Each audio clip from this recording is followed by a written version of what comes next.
ಯಾರು ಹೊಣೆ? ಅಮಾಯಕರ ಜೀವಕ್ಕಿಲ್ವಾ ಬೆಲೆ? ಪಿಲ್ಲರ್ ಇಲ್ಲದೆ ನಿರ್ಮಿಸಿದ್ರ complex, biggest operation, mega coverage.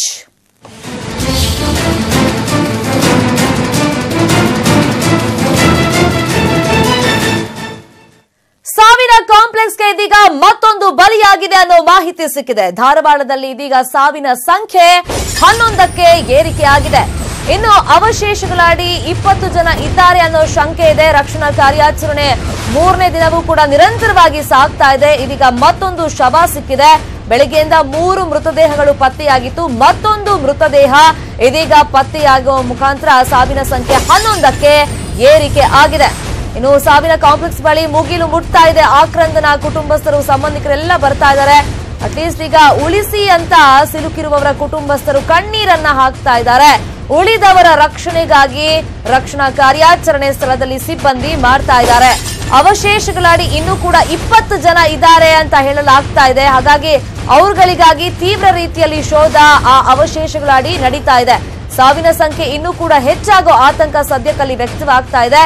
ಇನ್ನು ಮುಖ್ಯಮಂತ್ರಿಗಳಿಂದಲೂ ಕೂಡ ಘಟನೆಗೆ ಮರುಕ ವ್ಯಕ್ತವಾಗಿದೆ.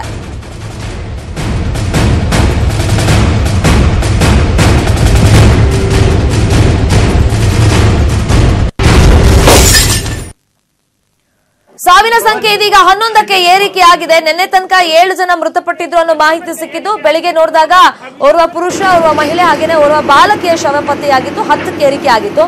ಬಟ್ ಇವಾಗ ಮತ್ತೊಂದು ಶವ ಸಿಕ್ಕಿದೆ. ಮೃತದೇಹ ಸಿಕ್ಕಿರೋದ್ರಿಂದ ಸಾವಿನ ಸಂಖ್ಯೆ 11ಕ್ಕೆ ಏರಿಕೆ ಆಗಿದೆ. ಇಲ್ಲಿ ತನಕ ಸಿಕ್ಕಿರೋ ಮಾಹಿತಿ ಪ್ರಕಾರ 11. ಬಟ್ ದುರಂತದಲ್ಲಿ ಇನ್ನೊಂದಿಷ್ಟು ಸಾವು ನೋವುಗಳ ಆಗಿರಬಹುದು ಅನ್ನೋ ಆತಂಕ ಸದ್ಯಕ್ಕೆ ಸ್ಥಳದಲ್ಲಿ ವ್ಯಕ್ತವಾಗ್ತಾ ಇದೆ. ಆದ್ರೆ ಈಗ ಅಟ್ಲೀಸ್ಟ್ ನಮ್ ಕಡೆಯವರಲ್ಲಿ ಸಿಕ್ಕಾಕೊಂಡ್ಬಂದಿದ್ದಾರೆ. ಅವ್ರನ್ನಾದ್ರೂ ನೀವು ಜೀವಂತವಾಗಿ ಹೊರಗಡೆ ಕರ್ಕೊಂಡ್ಬನ್ನಿ ಅಂತ ಕುಟುಂಬಸ್ಥರು ಯಾವ ರೀತಿ ಅಲ್ಲಿ ಗೋಳಾಡ್ತಾ ಇದ್ದಾರೆ, ಆಕ್ರಂದನ ಯಾವ ರೀತಿ ಇದೆ ಅನ್ನೋದನ್ನು ಕೂಡ ನಾವು ವಿಂಡೋದಲ್ಲಿ ಸ್ಕ್ರೀನ್ ಮೇಲೆ ಗಮನಿಸ್ತಾ ಇದ್ದೀವಿ. ಇನ್ನೊಂದ್ ಕಡೆ ಆಸ್ಪತ್ರೆಯಲ್ಲಿ ಗಾಯಾಳುಗಳಿಗೆ ಅಲ್ಲಿ ಚಿಕಿತ್ಸೆಯನ್ನ ನೀಡಲಾಗ್ತಾ ಇದೆ. ಮೃತದೇಹಗಳನ್ನ ಅಲ್ಲಿ ಹೊರಗಡೆ ತಗೊಂಡ್ಬರ್ತಾ ಇದ್ದಾರೆ, ಆಸ್ಪತ್ರೆಗೆ ರವಾನೆ ಮಾಡ್ತಾ ಇದ್ದಾರೆ.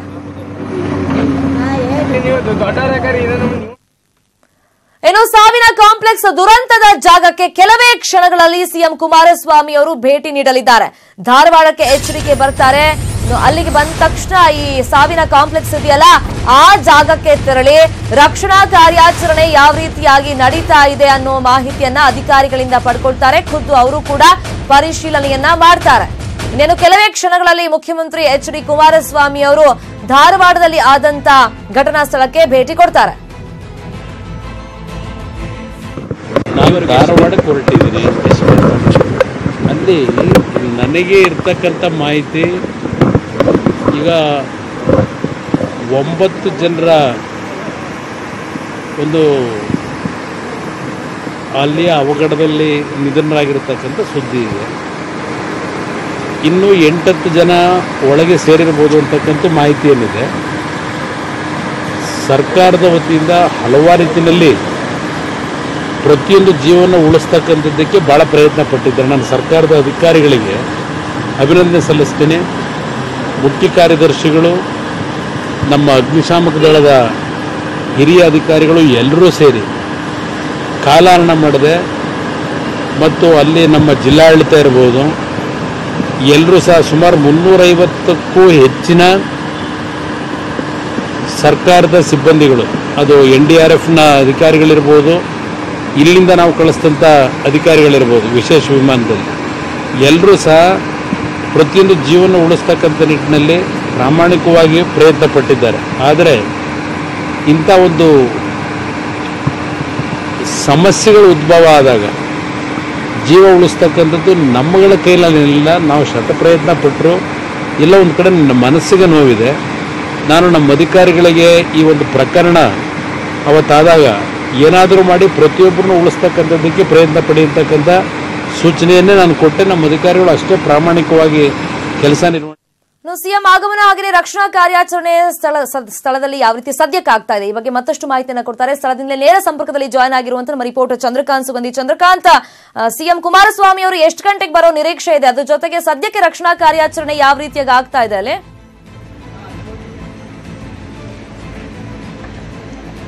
ಶರ್ಮಿತಾ ಏನಂದ್ರೆ ಕಳೆದ 3 ದಿನಗಳಿಂದಲೂ ಕೂಡ ರಕ್ಷಣಾ ಕಾರ್ಯಾಚರಣೆ ನಡೀತಾ ಇದೆ. ಈಗ ಅವಶೇಷಗಳ ತೆರವು ಕಾರ್ಯಾಚರಣೆ ಭರದಿಂದ ಸಾಗಿದ್ದು 3-4 JCBಗಳ ಮೂಲಕ ಏಕಕಾಲಕ್ಕೆ ಅವಶೇಷಗಳ ತೆರವು ಕಾರ್ಯಾಚರಣೆ ನಡೀತಾ ಇದೆ. ಇನ್ನು ಕೆಲವೇ ಹೊತ್ತಿನಲ್ಲಿ ಸಿಎಂ ಕುಮಾರಸ್ವಾಮಿ ಬೆಂಗಳೂರಿನಿಂದ ಹುಬ್ಬಳ್ಳಿಗೆ ಆಗಮಿಸಿ ಹುಬ್ಬಳ್ಳಿ ಮೂಲಕ ರಸ್ತೆ ಮಾರ್ಗವಾಗಿ ಇಲ್ಲಿಗೆ ಆಗಮಿಸಿದೆ. ಈಗ ಯಾವ ರೀತಿ ರಕ್ಷಣಾ ಕಾರ್ಯಾಚರಣೆ ನಡೀತಾ ಇದೆ ಅಂತಕ್ಕಂಥದ್ರ ಬಗ್ಗೆ ನಾನು ನಿಮಗೆ ಎಕ್ಸ್ಪ್ಲೇನ್ ಮಾಡ್ತೀನಿ. ಈಗ ಏನು ಅಲ್ಲಿ ಕೆಲವು SDRF ಸಿಬ್ಬಂದಿ ಸೇರಿದ್ದಾರೆ. ಅಲ್ಲಿ ಏನಂತಂದ್ರೆ ಒಂದು ದೇಹ ಪತ್ತೆಯಾಗಿದೆ ಅಂತಕ್ಕಂಥ ಮಾಹಿತಿಗಳು ಲಭ್ಯವಾಗಿ ಆ ಹಿನ್ನೆಲೆಯಲ್ಲಿ ಅಲ್ಲಿ ಸೇರಿರ್ತಕ್ಕಂಥದ್ದು ಏಣಿ ಮೂಲಕ SDRF ಸಿಬ್ಬಂದಿ ಒಳಗೆ ಹೋಗಿದ್ದಾರೆ. ಒಳಗೆ ಹೋಗಿ ಅವ್ರು ಎಲ್ಲಿದ್ದಾರೆ ಮತ್ತು ಅವರ ಸ್ಥಿತಿ ಹೇಗಿದೆ ಅನ್ನೋದ್ರ ಬಗ್ಗೆ ಪತ್ತೆ ಮಾಡ್ತಿದ್ದಾರೆ. ಜೊತೆಗೆ ಹೊರತರೋಕೆ ಏನು ಗ್ಯಾಸ್ ಕಟ್ಟರ್ ಮೂಲಕ ಸ್ಥಳಿಗಳನ್ನ ಕಟ್ ಮಾಡಿ ಈಗ ಒಳಗೆ ಪ್ರವೇಶ ಮಾಡಿದ್ರೆ ಇನ್ನು ಕೆಲವೇ ಹೊತ್ತಿನಲ್ಲಿ ಅಲ್ಲೊಬ್ಬರನ್ನ ರಕ್ಷಣೆ ಮಾಡ್ತಾರೆ. ಅಥವಾ ಅವರು ಬದುಕಿದ್ದಾರಾ ಅಥವಾ ಅವ್ರ ಸ್ಥಿತಿ ಹೇಗಿದೆ ಅಂತಕ್ಕಂಥದ್ದು ಇನ್ನೂ ಕೂಡ ಗೊತ್ತಾಗಿಲ್ಲ. ರಕ್ಷಣೆ ಆದ ತಕ್ಷಣ ಅವ್ರನ್ನ ಆಸ್ಪತ್ರೆಗೆ ಸೇರ್ಸಕ್ಕೆ ಅಲ್ಲಿ ಆಂಬ್ಯುಲೆನ್ಸ್ ವ್ಯವಸ್ಥೆಯನ್ನು ಕೂಡ ಮಾಡಿರ್ತಕ್ಕಂಥದ್ದು. ಈ ರೀತಿ ಏನು ಈ ಒಂದು ಕಟ್ಟಡ 9 ಗುಂಟೆಯಲ್ಲಿ ಜಾಗದಲ್ಲಿ ವಿಸ್ತಾರವಾಗಿ ನಿರ್ಮಿತ ಕಟ್ಟಡದಲ್ಲಿ ಈಗಾಗಲೇ 3 ಕಡೆಯಿಂದಲೂ ಕೂಡ ತೆರವು ಕಾರ್ಯಾಚರಣೆ ನಡೀತಾ ಇದೆ. ಈವರೆಗೂ ಕೂಡ ಕೇವಲ 20% ಮಾತ್ರ ತೆರವು ಕಾರ್ಯಾಚರಣೆ ನಡೆದು ಸಂಪೂರ್ಣವಾಗಿ ತೆರವುಗೊಳಿಸಕ್ಕೆ ಅವಶೇಷಗಳನ್ನು ತೆರವುಗೊಳಿಸಕ್ಕೆ 3-4 ದಿನ ಬೇಕು ಅಂತೇಳಿ NDRFನ ಸಿಬ್ಬಂದಿ ನಮ್ಮ ಜೊತೆಗೆ ಮಾತನಾಡ್ತಾ ಹೇಳಿದ್ರು. ಇದೀಗ ಕೆಲವೇ ಹೊತ್ತಿನಲ್ಲಿ ಅಲ್ಲೊಬ್ಬರನ್ನ ರಕ್ಷಣೆ ಮಾಡತಕ್ಕಂಥ ಕಾರ್ಯ ನಡೀತಾ. ಅದೇ ರೀತಿ ಸಿಎಂ ಆಗಮನ ಹಿನ್ನೆಲೆಯಲ್ಲಿ ಸುತ್ತಲೂ ಕೂಡ ಬ್ಯಾರಿಕೇಡ್ ಹಾಕಿ ವ್ಯವಸ್ಥೆಯನ್ನ ಮಾಡಲಾಗಿದೆ. ಸಾರ್ವಜನಿಕರನ್ನ ಯಾರನ್ನೂ ಕೂಡ ಒಳಗೆ ಬಿಡ್ತಾ ಇಲ್ಲ. ಏನು ಅಗ್ನಿಶಾಮಕ ಸಿಬ್ಬಂದಿ ಮತ್ತು SDRF ಮತ್ತು NDRF ಸಿಬ್ಬಂದಿ ಮಾತ್ರ ಒಳಗೆ ಇರ್ತಕ್ಕಂಥದ್ದು. ಜೊತೆಗೆ ಏನು ಬೆಳಗ್ಗೆಯಿಂದಲೂ ಕೂಡ ಏನು ಧಾರವಾಡ ಜಿಲ್ಲಾಧಿಕಾರಿ ಸೇರಿದಂತೆ ಅನೇಕ ಅಧಿಕಾರಿಗಳಿದ್ರು. ಇವರೆಲ್ಲರೂ ಕೂಡ ಸಿಎಂ ಬರುವ ಹಿನ್ನೆಲೆಯಲ್ಲಿ ತಯಾರಿಯಲ್ಲಿ ಕಾರ್ಯನಿರತರಾಗಿದೆ. ಅದೇ ರೀತಿ ಸಿಎಂ HD ಕುಮಾರಸ್ವಾಮಿ ಸ್ಥಳ ಪರಿಶೀಲನೆ, ಅದೇ ರೀತಿ ಏನು ರೆಸ್ಕ್ಯೂನಲ್ಲಿ ಗಾಯಗೊಂಡಿರ್ತಕ್ಕಂಥ 61 ಜನರನ್ನ ಆರೋಗ್ಯ ವಿಚಾರಣೆ ಮಾಡ್ತಿದ್ರು ಅಂತಕ್ಕಂಥ ಮಾಹಿತಿ ಇದೆ. ಈಗಾಗಲೇ ಧಾರವಾಡ ಜಿಲ್ಲಾ ಆಸ್ಪತ್ರೆಯಲ್ಲಿ ಕೂಡ ಈ ನಿಟ್ಟಿನಲ್ಲಿ ಸಿದ್ಧತೆಯನ್ನ ಮಾಡಿಕೊಳ್ಳಲಾಗಿದೆ. ಒಟ್ಟು ಇನ್ನೂ 15ಕ್ಕೂ ಹೆಚ್ಚು ಜನ ಈ ಅವಶೇಷಗಳ ಅಡಿಯಲ್ಲಿ ಸಿಲುಕಿದ್ದಾರೆ ಅಂತಕ್ಕಂಥ ಮಾಹಿತಿ ಇದೆ. NDRF ಸಿಬ್ಬಂದಿ ನ್ಯೂಸ್ 18 ಕನ್ನಡ ಜೊತೆಗೆ ಮಾತನಾಡಿ ಈ ಒಂದು ಮಾಹಿತಿ ನೀಡಿದೆ. ಈಗಾಗಲೇ ಬೆಳಗ್ಗೆಯಿಂದಲೂ ಕೂಡ 3 ಜನರ ಶವವನ್ನು ಹೊರ ತೆಗೆಯಲಾಗಿದೆ. ಇನ್ನೂ ಕೆಲವು ಶವಗಳು ಸಿಗುವ ಸಾಧ್ಯತೆ ಇದೆ. ಈಗಾಗಲೇ ಏನಂತಂದ್ರೆ ಈ ಒಂದು ಜಾಗದಿಂದ ದುರ್ನಾತ ಬರ್ತಾ ಇದ್ದು ಇನ್ನೂ ಹಲವರು ಮೃತಪಟ್ಟಿದ್ದಾರೆ ಅಂತಕ್ಕಂಥ ಮಾಹಿತಿಯನ್ನು NDRF ಸಿಬ್ಬಂದಿ ನೀಡ್ತಾ ಇದೆ. NDRF ಸಿಬ್ಬಂದಿ ಅನೇಕ ರೀತಿಯಲ್ಲಿ ಕಾರ್ಯಾಚರಣೆ ನಡೆಸ್ತಾ ಇದ್ದಾರೆ. ಒಂದು ಕಡೆ SDRF ಸಿಬ್ಬಂದಿ ಕಾರ್ಯಾಚರಣೆ ನಡೆಸಿದರೆ ಮತ್ತೊಂದು ಕಡೆ NDRF ಅಂದ್ರೆ ಏನು ಇಲ್ಲೊಂದು ಕಂಪ್ಯೂಟರ್ ಸೆಂಟರ್ ಇತ್ತು ಅಂತ ಹೇಳಲಾಗ್ತಿತ್ತು. ಆ ಜಾಗದಲ್ಲೂ ಕೂಡ ಈಗ ಕಾರ್ಯಾಚರಣೆ ನಡೀತಾ ಇದೆ. ಮತ್ತೊಂದು ತುದಿಯಿಂದಲೂ ಕೂಡ ಅವಶೇಷಗಳ ತೆರವು ಕಾರ್ಯಾಚರಣೆ ನಡೀತಾ ಇದ್ದು ಇದೀಗ ಏನಂದ್ರೆ 3 ದಿನ ಕಂಪ್ಲೀಟ್ ಆಗಿ 3 ದಿನ ಅಂದ್ರೆ 49 ಗಂಟೆ ಪೂರೈಸಿದೆ ಕಾರ್ಯಾಚರಣೆ.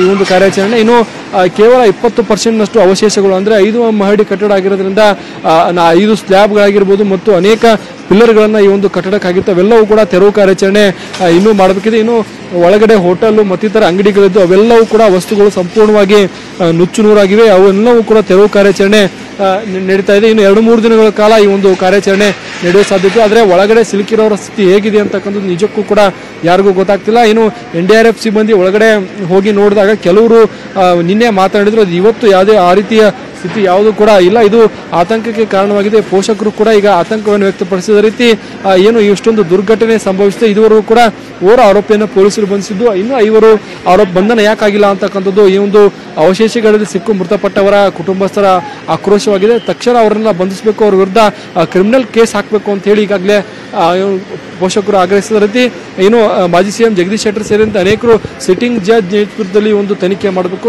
ಈ ರೀತಿ ಮುಂದೆ ಎಲ್ಲೂ ಕೂಡ ಆಗದ ರೀತಿಯಲ್ಲಿ ಎಚ್ಚರಿಕೆಯನ್ನ ವಹಿಸಬೇಕು ಅಂತ ಹೇಳಿ ಈಗಾಗಲೇ ಧಾರವಾಡ ಜಿಲ್ಲಾಡಳಿತಕ್ಕೆ ಒಂದು ಖಡಕ್ ಎಚ್ಚರಿಕೆಯನ್ನು ನೀಡಿದ್ದಾರೆ. ಅದೇ ರೀತಿ ಅನೇಕರು ಕೂಡ ಭೇಟಿ ನೀಡಿ ಪರಿಶೀಲನೆ ನಡೆಸಿರ್ತಕ್ಕಂಥದ್ದು. NDRF ಸಿಬ್ಬಂದಿ ಸತತವಾಗಿ 100 ಜನ ಅಂದ್ರೆ ಗಾಜಿಯಾಬಾದ್ ಆಗಿರ್ಬೋದು ಮತ್ತಿತರ ಕಡೆಗಳಿಂದ ಆಗಮಿಸಿದಂತಹ ಸಿಬ್ಬಂದಿ ಈಗಾಗಲೇ ಕಾರ್ಯಾಚರಣೆಯನ್ನು ನಡೆಸ್ತಾ ಇದ್ದಾರೆ. ಇನ್ನು ಕೆಲವೇ ಹೊತ್ತಿನಲ್ಲಿ ಮುಖ್ಯಮಂತ್ರಿ HD ಕುಮಾರಸ್ವಾಮಿ ಸ್ಥಳಕ್ಕೆ ಭೇಟಿ ನೀಡಿ ಇಲ್ಲಿನ ಅವಶೇಷಗಳ ತೆರವು ಕಾರ್ಯಾಚರಣೆಯನ್ನ ಪರಿಶೀಲನೆ ನಡೆಸಲಿದ್ದಾರೆ. Sharmita. Okay, thank you Chandrakant Sugandhi ತಮ್ಮೆಲ್ಲ ಇನ್ಫಾರ್ಮೇಶನ್ಗೆ. ಸತತವಾಗಿ 48 ಗಂಟೆಗಳಿಂದ ಸಾವಿನ ಕಾಂಪ್ಲೆಕ್ಸ್ನ ಅಡಿ ಸಿಲುಕಿರುವವರ ರಕ್ಷಣೆಗೆ ರಕ್ಷಣಾ ಪಡೆ ಹರಸಾಹಸವನ್ನ ಪಡ್ತಾನೆ ಇದೆ. ರೆಸ್ಕ್ಯೂ ಹೇಗೆ ನಡೀತಾ ಇದೆ ಅನ್ನೋದ್ರ ಬಗ್ಗೆ ರಕ್ಷಣಾ ಸಿಬ್ಬಂದಿ ನ್ಯೂಸ್ 18 ಕನ್ನಡದ ಜೊತೆಗೆ ಮಾತನಾಡಿದ್ದಾರೆ. ಧಾರವಾಡದಲ್ಲಿ ಬಹುಮಹಡಿ ಕಟ್ಟಡ ಕುಸಿತಗೊಂಡಿದ್ದು ಭಾರೀ ಅನಾಹುತ ಸಂಭವಿಸಿದೆ. ಘಟನೆ ಸಂಬಂಧಪಟ್ಟಂತೆ 2-3 ದಿನಗಳಿಂದ ಕೂಡ ಸತತವಾಗಿ ಕಾರ್ಯಾಚರಣೆಗಳು ನಡೀತಾ ಇದೆ. ಅವಶೇಷಗಳನ್ನು ತೆರವುಗೊಳಿಸಕ್ಕೆ NDRF ತಂಡ ಆಗಮಿಸಿ ಈಗಾಗಲೇ ಅನೇಕರನ್ನ ಕೂಡ ರೆಸ್ಕ್ಯೂ ಮಾಡುವಂತ ಕೆಲಸ ನಡೆಸಿದೆ. ಈಗ NDRFನ ಕಮಾಂಡೇಟರ್ ನಮ್ಮ ಜೊತೆಗಿದ್ದಾರೆ. ಸರ್, कब से काम चालू किया आपने, कितने लोगों के रेस्क्यू किया अभी तक? सर, हम लोगों ने कल रेस्क्यू ऑपरेशन शुरू किया था, तो हम लोगों ने 2 लाइव को निकाला है. करीब 12-14 घंटे की कड़ी मशक्कत के बाद में 2 लाइव को हमने निकाला था. एक लेडीज थी, एक जेंट्स थी. और अभी आज रिसेंटली हमने 3 आदमी को निकाला सर, एक लेडीज, एक जेंट्स और एक बच्चा था सर। सर अभी तक जो हमें इन्फॉर्मेशन थी, आज कल रात की थी 19 की इन्फॉर्मेशन थी, जिसमें से अभी 3 को निकाला जा चुका है और 2 को अभी मतलब ट्रैक कर लिया गया है और उनको हम निकालने के लिए तैयार हैं। कैसे आप ट्रैक करते हैं उनको? सर जो इन्फॉर्मेशन होती है, हमारे बिल्डिंग का लेआउट प्लान होता है, फिर लोगों से इन्फॉर्मेशन लेते हैं, उसके बाद ही हमें पता करते हैं कि भाई कहाँ पे हो सकते हैं, और अगर जिंदा है तो उसके लिए हम अपने जो इक्विपमेंट, उसका टेक्निकल इक्विपमेंट उसका भी यूज करते हैं। नहीं तो कैनाइन सर्च का भी यूज करते हैं, नहीं तो मैनुअली जाते हैं सर, वहाँ पे टनल बनाते हैं नीचे से, जहाँ पे अप्रोच बन सकती है क्रोलिंग करके, वो सारा सब कुछ हम करते हैं सर। ये अभी कितनी देर तक चलेगा सर देखिए जो डेब्रीज है, डेब्रीज क्लियर होने के बाद में ही कहा जा सकता है कि ऑपरेशन खत्म हो गया, और डेब्रीज क्लियर होने में भी करीब 2 या 3 दिन और लगेंगे सर। सर अभी जो डेब्रीज हटी है करीब 20% के आसपास जो टोटल का है वो हट चुका है, और अभी 80% के आसपास और बचा हुआ है सर। सर देखिए जो इन्फॉर्मेशन मिली थी ना, वो बिल्डिंग के चारों तरफ हिस्से में है, तो हम एक साइड से हमने अप्रोच बनानी शुरू कर दी थी, और उसके बाद चारों तरफ से हम अप्रोच कर रहे हैं कि कहाँ पे, जहाँ पे हमें संभावना लग रही है, हम वहीं से उसको विक्टिम को निकाल रहे हैं। अभी तक जो जैसे मैंने बताया कि एडमिनिस्ट्रेशन की इन्फॉर्मेशन के अनुसार अभी 14-15 के आसपास और हो सकते हैं सर। कितने लोग आप काम कर रहे हैं सर हमारे यहाँ पे 3 टीमें काम कर रही है एनडीआरएफ की, जिसमें हमारे 100+ के आसपास नफरी है सर। खत्म होने तक आप इधर ही रहेंगे? नहीं, जब तक ऑपरेशन क्लोज नहीं होगा हम सारे यहीं पे रहेंगे सर।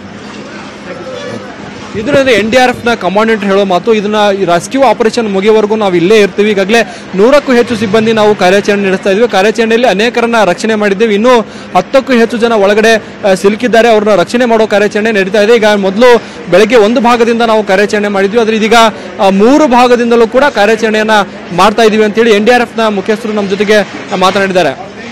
ಧಾರವಾಡದಿಂದ ಕ್ಯಾಮರಾಮನ್ ರಾಕೇಶ್ ಜೊತೆ ಚಂದ್ರಕಾಂತ್ ಸುಗಂಧಿ, ನ್ಯೂಸ್ 18 ಕನ್ನಡ.